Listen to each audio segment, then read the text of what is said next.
18,000 euros, 24, 30,000 euros, 34, 36, 38, 40,000 for 42,000 euros. Many congratulations. Le marché de l'art au Liban enregistre depuis quelques années des chiffres de vente qui sont dans l'ensemble en constante progression.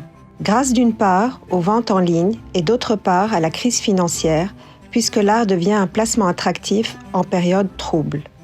Après la crise qui a commencé en octobre 2019, on a eu une augmentation et un développement du marché de l'art très important, dont le pic a été 2021. Beaucoup de clients, investisseurs ont souhaité sortir l'argent de la banque et régler par chèque. Donc, s'ils achetaient par exemple à 10 000, ils m'ont contacté quelques mois après ou un an après, on leur vendait à 16 000, 17 000. Il y avait un delta, une plus-value de 6 000 ou 7 000 donc par chèque ou par cash selon.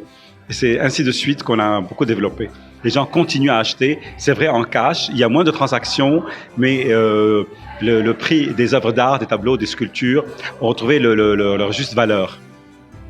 Saleh Barakat, qui œuvre depuis plus de 33 ans au développement du marché de l'art local et régional, a vu son activité de galeriste fortement impactée par les 4 dernières années de chamboulement économique. نحن اليوم الهدف تبعنا to survive. Les maisons de vente malheureusement بياكلوا de notre part. C'est un marché parallèle on s'adapte parce que عندهم حل بيخلقوا هالurgence اللي مش موجودة dans la galerie. Ça a créé une autre dynamique qui quelque part m'a poussé à changer ma stratégie. Quand la valeur commerciale d'une œuvre d'art devient plus importante que sa valeur créative et artistique, je crois que c'est un signe que les choses vont mal. S'il n'y a pas un marché secondaire, بيضعف le marché primaire. Ce qu'on demande des gens qui s'intéressent à l'art, c'est d'être surtout des mécènes. Il y a de la place pour tout le monde, tellement on est tous là pour soutenir la création artistique. Avec près de 4 400 $ de chiffre d'affaires en 2022 et de très belles ventes au premier semestre de 2023, le marché de l'art local se consolide et continue de susciter un intérêt croissant. Depuis le début de la crise,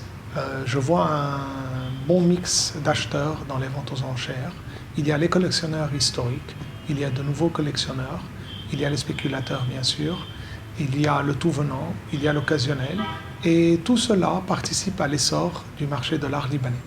Et pour confirmer l'embellie du marché et la reprise du marché, il y a eu récemment de très belles ventes dans différentes ventes au Liban et à l'extérieur du Liban, notamment un Etal Adnan qui s'est vendu à 150 000 $ sans les frais au Liban, un Huguette Calan à 155 000 $ sans les frais au Liban, et un autre Etal Adnan à 180 000 $ très récemment, toujours au Liban, et à l'extérieur du Liban, chez Bonhams, à Londres, un Leporello de Etal Adnan à 95 000 sterling avec les frais, et un Salib Adouahi de la période Hard Edge à 200 000 sterling. Avec le développement des initiatives culturelles dans la péninsule arabique, la richesse du patrimoine artistique libanais reste plein de promesses. Le marché du Moyen-Orient, ce n'est pas seulement les 4 millions Libanais du Liban, ni les 15 millions de Libanais de l'étranger qui vont avec, mais c'est les 200-300 millions d'Arabes. Dubaï, c'était le déclencheur de tout ce qui se passe aujourd'hui. Toute la région a changé quand Christie's et Sotheby's sont venus à la région et ils ont expliqué, à mon avis, et montré et prouvé aux gens de cette région que la culture est très importante. Puis suivi par le Qatar à Doha, et puis se développe aujourd'hui énormément à travers l'Arabie, Jeddah au départ, et maintenant il y a de gros budgets qui sont mis pour mettre en valeur la culture dans la région.